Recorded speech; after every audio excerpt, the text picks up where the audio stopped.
powered by the Montana Television Network. This is the 530 News on KPAX, Montana's news leader.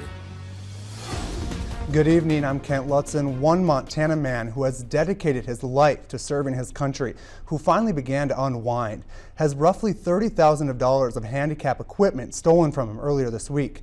A custom wheelchair and trailer was taken from a parking lot near his house, gear he relies on in his daily life. MTN's Donald Laktua spoke to the former lieutenant colonel and brings us this story.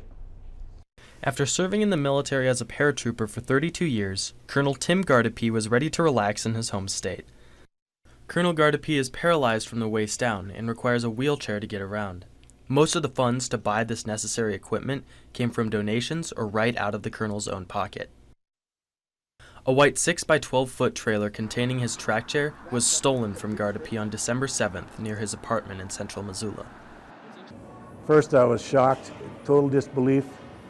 Driving the pickup truck is limited, and then also able to use go outdoors in the wintertime is limited.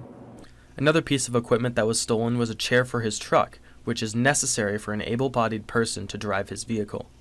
Gardapi relies on these not only for independence, but also to do what he loves, whether it be hunting or accessing his bison ranch, things he can no longer do without his trailer and chairs. The thing is that these things are needed by Tim, just to be able to get around, to be able to get outdoors, not stuck inside. These are things that are imperative for his well-being. If you see something, say something. I'd like to thank anybody and everybody for their support. It's good to know that there's a lot of good people out there. They hope that the trailer is found and that the culprits are brought to justice. Reporting in Missoula, Donald Laktua for MTN News. If you spot the trailer or see any related suspicious activity, you can contact Missoula Police at 406-552-6300.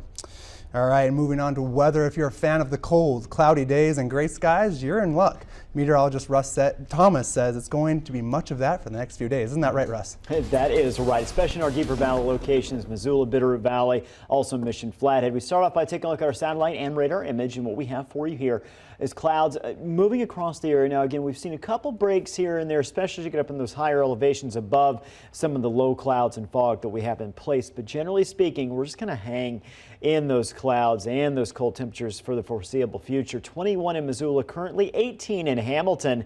That's about as much as we can muster in the Bitterroot Valley today. A little warmer in Polson, 28, Troy, 28. We'll have your complete forecast coming up.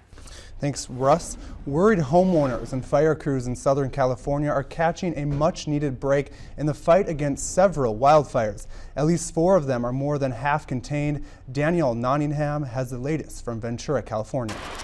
Fire crews are still working around the clock, taking advantage of calmer than expected winds to expand containment lines in a half-dozen wildfires spanning several counties. John Knapp came back to find his Fallbrook home untouched in a mobile home park where a fast-moving blaze destroyed dozens of his neighbors' homes. Whenever they let people back in, I don't know, I think I'd rather not see their reaction to what's happened to their places. Just a few hundred miles north in Ventura County, the Los Padres National Forest is still burning. Tens of thousands of people are still under evacuation orders, but some of those impacted have been waiting here at this checkpoint for up to an hour to be shuttled back to their neighborhoods and grab anything they may have missed before. Checkbooks and things like that. We ran out of the house with the fire going on all around us. Meanwhile, volunteers giving out masks was a welcomed sight in nearby Ojai Valley. The area is blanketed by heavy smoke. Have you had a hard time finding masks? Yes, believe it or not, Ventura especially. California Governor Jerry Brown got his first look at the largest of the wildfires. This is the new normal. He warned that climate change could bring more severe wildfires. It's just more intense, more widespread, and we're about ready to have firefighting at Christmas. It's a stark reminder that the danger is not over yet. Danielle Nottingham, CBS News, Ventura, California. The wildfires have burned at least 175,000 acres, destroying more than 700 homes and buildings. And Montana firefighters and equipment from 14 separate city, county, rural, and volunteer fire departments statewide are now in Southern California to help out in the firefight. Chief Rich Cowgiger of the Columbus Fire Department sent 3 firefighters from his department to assist. He tells us the Montana crews were in the process of checking in to find out where they'll be assigned.